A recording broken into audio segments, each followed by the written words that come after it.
Hello friends, मेरा नाम है Sagar Vishwakarma. Vishwakarma electrical and plumbing में एक बार आपका फिर से स्वागत है। दोस्तों, आज हम लोग आए हैं एक वॉशिंग मशीन को देखने के लिए। ये है सैमसंग का सेमी ऑटोमेटिक वॉशिंग मशीन। इसका स्पिन काम नहीं कर रहा है। हम लोगों ने इसे चेक किया है तो इसका वॉश मोटर में पानी चला गया है, जिस वजह से ये जल गया है। तो हम लोग इसका वॉश मोटर चेंज करेंगे, तो वीडियो में बने रहिए। आज हम लोग इसका वॉश मोटर कैसे चेंज करेंगे इतने अच्छे तरीके से बताएंगे कि आप लोग घर पे भी इसको खुद से चेंज कर सकते हैं। तो सबसे पहले इसका पीछे का ढक्कन हम लोग खोल लेंगे। फिर ये है ड्रेन का रस्सी, जिसको खोल लेना है। उसके बाद किसी भी पेचकस या छोटा कोई पेचकस होगा, उससे इस वाले क्लिप को उठाएंगे ऊपर की ओर, तो ये क्या होगा कि ये आसानी से निकल जाएगा। बस बहुत आसान तरीके से इसको निकाल देना है। इस वाले ढक्कन को देख सकते हैं, ढक्कन आराम से निकल गया है। अब हम लोग इसका ड्रम अब हम लोग बाहर निकालेंगे। इसके लिए नीचे में एक नट रहता है, उसको आराम से खोल करके नट को खोल के निकाल देना है। हम लोग नट को पहले खोल लेते हैं। उसके बाद ड्रम को ऊपर की ओर खींचेंगे तो ये ड्रम आसानी से बाहर आ जाएगा। बस ड्रम को ऊपर की ओर खींचना है और ये बाहर आ गया हम लोग का ड्रम। अब हम लोग इसमें देखें कि ये बफर है, इसी के फट जाने की वजह से मोटर में पानी चला गया है, जिस वजह से मोटर जल गया है। कभी भी स्पिन मोटर लॉन्ग टर्म तक यूज नहीं होने से ये बफर क्या होता है कि हार्ड हो जाता है और ये ड्रम में पकड़ लेता है। चूँकि ड्रम में जो सॉफ्ट होता है वो लोहा का होता है, तो ये बूस आपस में पकड़ लेता है। और जब हम लोग ज़बरदस्ती लाइन देते हैं, जब मशीन ज़बरदस्ती घूमने का कोशिश करता है, उसी के दरमियान ये बफर फट जाता है। तो कोशिश हमेशा ये करना चाहिए कि हर 1-2 दिन पर हम लोग कम से कम स्पिन को एक बार ज़रूर चालू कर दें। अब हम लोग इसका वाश का बेल्ट उतारेंगे। उसके बाद हम लोग वॉशिंग मशीन को खोलेंगे। हमारा बेल्ट बाहर आ गया है। कभी भी आप अगर घर पे काम करें तो वॉशिंग मशीन को कोई भी चटाई हो या मेट हो, उसको नीचे दे दे ताकि वॉशिंग मशीन में स्क्रैच ना हो। अब हम लोग यहाँ पे इसका स्क्रू है वो सारा खोलेंगे। एक यहाँ पे स्क्रू है और एक इधर है। 4-6 स्क्रू होता है, वो हम लोग को देख के खोल लेना है। हम लोग सारे स्क्रू खोलेंगे।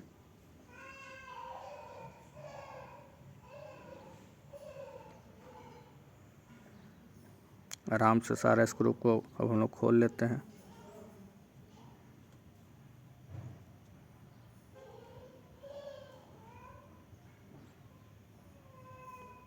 ये हम लोगों का ड्रेन का पाइप है, इसको भी बाहर कर लेना है। अब हम लोग आराम से इसको पहले बाहर निकालेंगे। एक स्क्रू इसका नीचे भी रहता है,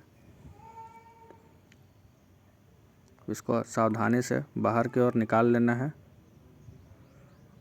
जो भी इसका वायर वगैरह बांधा हुआ है वो सबको आराम से खोल करके अलग कर देना है, ताकि कोई वायर खिंचाए नहीं या टूटे नहीं। ये सारा वायर को हम लोग फ्रेश करके मोटर को खोलेंगे और मोटर को अलग करेंगे।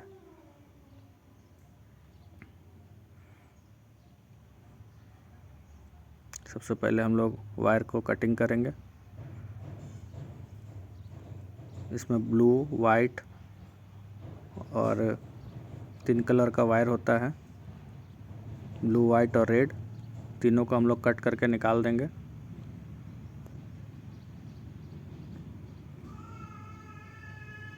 ये हम लोगों का बफर है जो फटा था। इसको निकालने का इजी तरीका है कि आप किसी भी पेचकस से या हाथ से इसको पुश करेंगे अंदर की ओर, तो ये निकल जाएगा। सैमसंग का है, इसका थोड़ा नॉर्मल होता है। अगर और भी ये किसी कंपनी का होता है जैसे LG, वर्लपुल का, तो उसका बफर बहुत हार्ड होता है, तो आपको पेचकस से ही निकालना पड़ेगा। ये तो सैमसंग का है, इसका थोड़ा सा सॉफ्ट रहता है, तो ये हाथ से बाहर आ गया है। अब हम लोग मोटर को खोल के बाहर निकालते हैं। 3 स्क्रू रहते हैं मोटर में, तीनों को आराम से खोल देना है।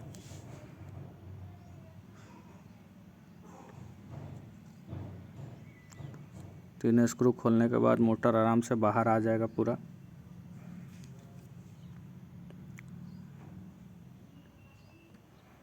ये मोटर में ऊपर में जो ये पुल्ली लगा हुआ है और ये क्लच लगा हुआ है, ये हम लोगों का नया मोटर है, सैमसंग का ही है, सेम टू सेम है।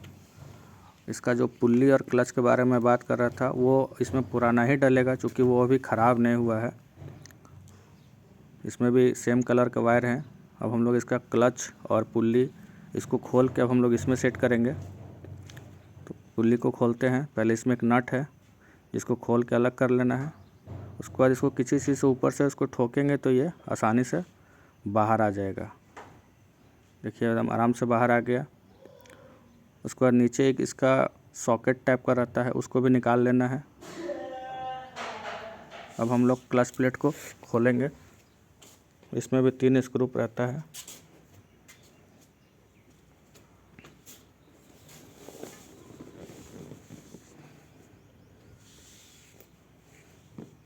जिस तरीके से मोटर का क्लच लगा हुआ है उसी तरीके से खोल करके उठा करके और हम लोग को इस वाले मोटर में बैठा देना है। इसमें किसी तरीके का प्रॉब्लम नहीं आएगा। देख सकते हैं जैसे हम लोगों ने पुराना मोटर को रखा था उसी तरीके से सेम पोजीशन में नया वाले मोटर को हम लोग रख करके अब इसको स्क्रू से कस देंगे। क्योंकि क्लच अगर सीधा नहीं होगा तो फिर हम लोग का क्लच काम नहीं करेगा, क्योंकि वो पूरा सीधा होना चाहिए। हम लोग 3 स्क्रू इसका कस लेते हैं।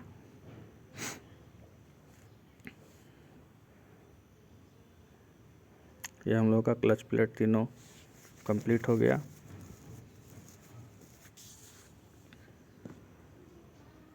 अच्छे तरीके से इसको कस देना है।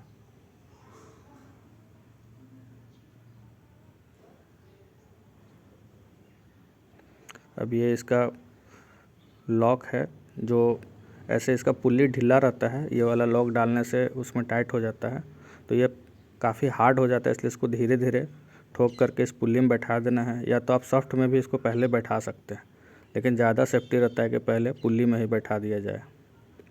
उसके बाद इसको पुल्ली को इस मोटर वाले सॉफ्ट में लगा करके ऊपर से हल्का हल्का ठोकेंगे तो ये भी बैठ जाएगा। ज़्यादा ज़ोर से नहीं ठोकना है, वरना मोटर जाम हो सकता है। आराम से धीरे धीरे छोटा हथौड़ी होगा उससे ठोकना है और मोटर को बीच बीच में चेक करते रहना है कि मोटर किसी तरीके का जाम ना हो या कहीं पे फंसने ना लगे, वरना मोटर जलने का शिकायत हो जाएगा। अभी हम लोग क्लच का स्प्रिंग लगा लेते हैं इसमें।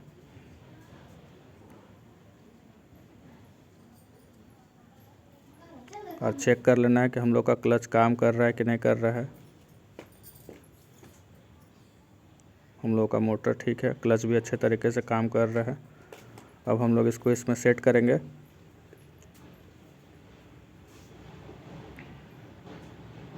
जो 3 स्क्रू हम लोगों ने इसमें खोला था वो 3 स्क्रू को इसमें टाइट कर देंगे अच्छे तरीके से।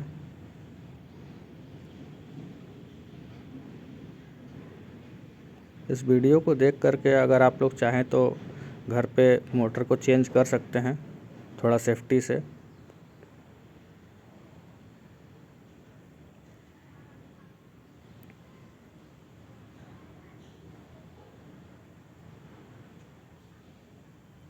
तीन स्क्रू को भी अच्छी तरीके से टाइट कर लेना है।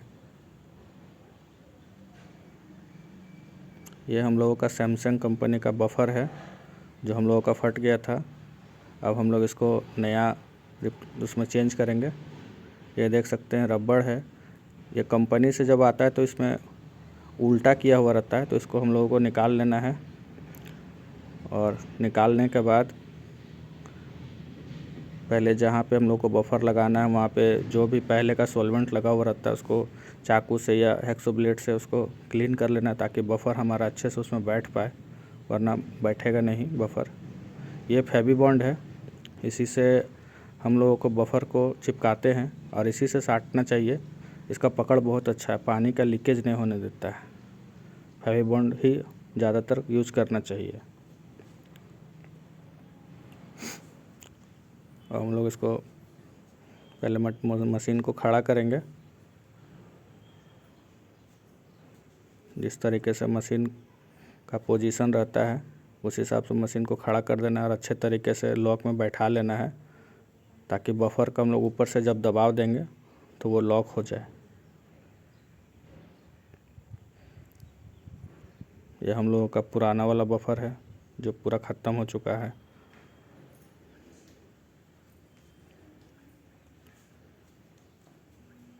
ये हम लोगों का नया वाला बफर है। इसमें बफर में लॉक रहता है, उस लॉक में पहले इस वाले फाइबर के लॉक को बैठा देना है अच्छे तरीके से। देख सकते हैं यही लॉक है, इसमें बैठा देना है। और ये बफर का लॉक है, इस लॉक को देख सकते हैं कैसे बैठा रहे हैं हम लोग। इसी तरीके से इसको बैठा देना है अच्छे तरीके से। हाँ, ये देखिए बफर का लॉक ये पूरी तरीके से इसमें बीच में बैठ गया है। इससे क्या हो कि जब ये नीचे प्रेस करते हैं तो उससे ये लॉक हो जाता है। अब इसका जो फेविबॉन्ड है उसको जहाँ पे आपका बफर लगेगा वहाँ पे एक घाट रहता है, वहाँ पे फेविबॉन्ड को अच्छे से दे देना है। थोड़ा सा ज़्यादा करके ही दें ताकि अच्छे से चिपक जाए, पानी लीकेज ना हो। उसके बाद हम लोग बफर को हाथ से पकड़ेंगे, देख सकते हैं इस तरीके से। उसके बाद वहाँ पे उसका जो होल होता है उसमें लगा करके ऊपर से हम लोग दबाव देंगे तो वो बैठ जाएगा अच्छे तरीके से। इस तरीके से उसमें दबाना है, इस तरीके से ये लॉक रहता है, वो लॉक नीचे जाके बैठ जाएगा। बैठ गया लॉक, उसको एक बार राउंड घुमा देंगे तो उससे क्या होगा कि जो सॉल्वेंट नीचे हम लोगों ने दिया है वो अच्छे तरीके से आपस में मिल जाएगा और पकड़ बना लेगा। देख सकते हैं हमारा बफर ऊपर से अच्छे से बैठ गया है। अब हम लोग एक बार इसको पीछे से भी देख लेंगे कि लॉक हमारा अच्छे से बैठा है या नहीं बैठा है। तब हम लोग पीछे से एक बार देखते हैं लॉक को। ये हमारा ऊपर तो बैठ गया है अच्छे तरीके से। उसके बाद अब पीछे भी देख लेते हैं एक बार, ढक्कन को बंद करते हैं। अब हम लोग पीछे भी एक बार देख लेंगे, इसलिए हम लोग पहले वॉशिंग मशीन को फिर से उल्टा करेंगे। ये देख सकते हैं यहाँ पे लॉक है, कोई लॉक हम लोग का नहीं बैठा है तो उसको हाथ की सहायता से प्रेस करेंगे, बाहर की ओर खींचेंगे तो वो लॉक हो जाएगा। देख सकते हैं किस तरीके से लॉक हम लोग खींच रहे हैं तो बैठ रहा है। अब हम लोगों का सारा लॉक अच्छे से बैठ गया है। अगर लॉक अच्छे से नहीं बैठेगा तो जब मशीन चालू होगा तो बफर बाहर की ओर आ जाएगा और फिर से पानी अगर आप उसमें डालिएगा तो पानी फिर सारा मोटर में चला जाएगा और फिर से मोटर जल जाएगा। इसलिए बफर के लॉक को अच्छे से चेक करना है। अभी हमारा अच्छे तरीके से बफर पूरा सेट हो गया है। अब हम लोग जो ड्रम का सॉफ्ट होता है उसमें ग्रीस लगा देंगे और थोड़ा सा ग्रीस हम लोग बफर में भी लगा देंगे ताकि जो बफर के अंदर में रबड़ के बीच में एक बूस लगा हुआ होता है उसी पे ये चलता है। अब हम लोग ड्रम को उसमें सेट करते हैं।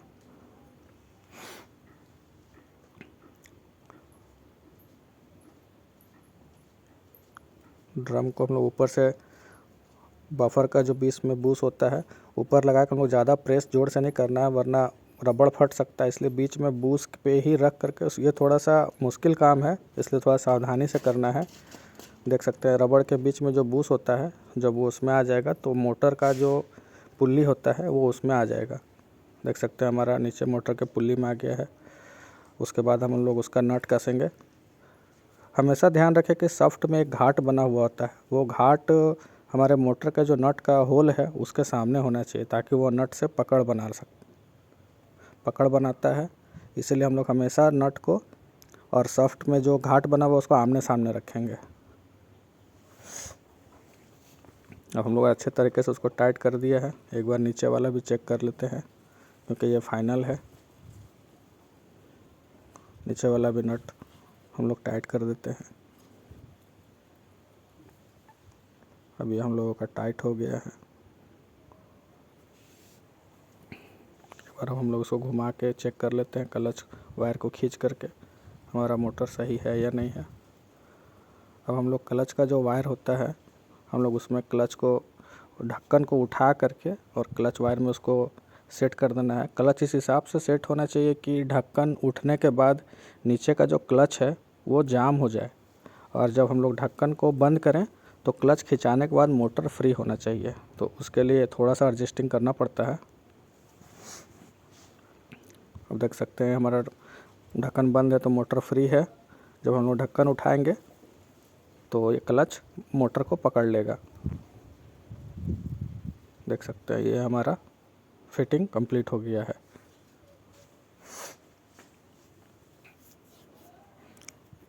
अब हम लोग ड्रेन वायर का जो रस्सी है उसको भी लगा देंगे।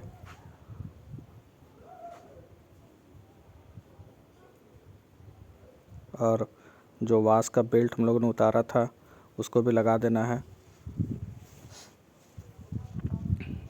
वाल्ट का भी बेस, वाश का बेल्ट भी चढ़ गया है। अब हम लोग कनेक्शन करते हैं। जिसका कलर का कोडिंग था, जैसे रेड, ब्लू और वाइट था, जैसे हम लोगों ने कटिंग किया था, उसी तरीके से आपस में तीनों को जोड़ देना है।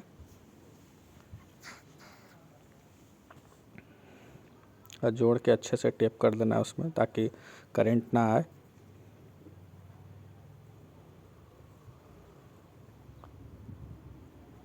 लोग अच्छे से इसको टेपिंग कर दे रहे हैं।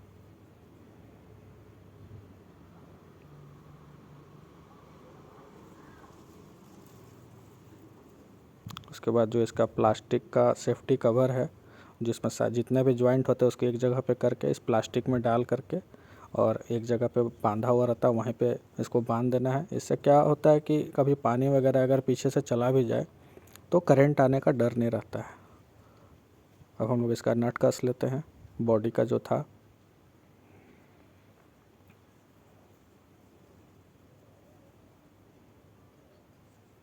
जितना भी बॉडी में नट है उसको अच्छे तरीके से कस लेना है सारा को।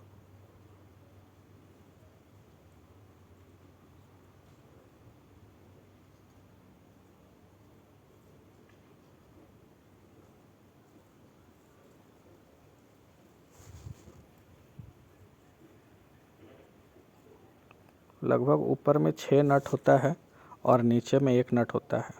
टोटल 7 नट सैमसंग में होता है। अलग अलग कंपनी में अलग अलग तरह का नट का सिस्टम बना हुआ रहता है, इसलिए उसको थोड़ा सा ध्यान देना है।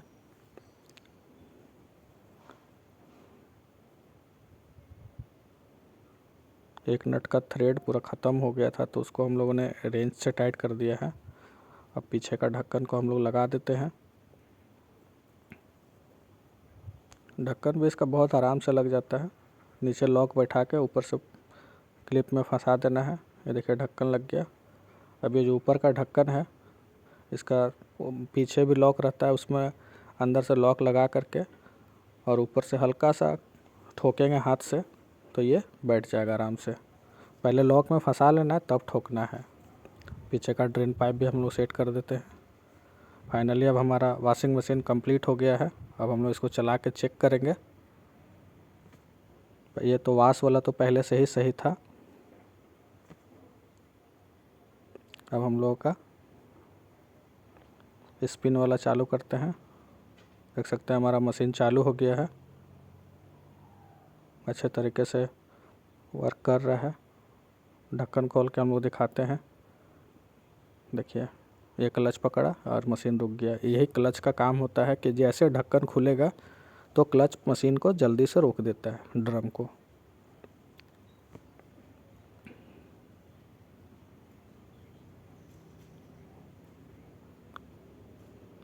हमारा मशीन पूरी तरीके से कंप्लीट हो गया है। फिर मिलेंगे नेक्स्ट वीडियो में, तब तक के लिए टाटा बाय बाय, जय हिंद।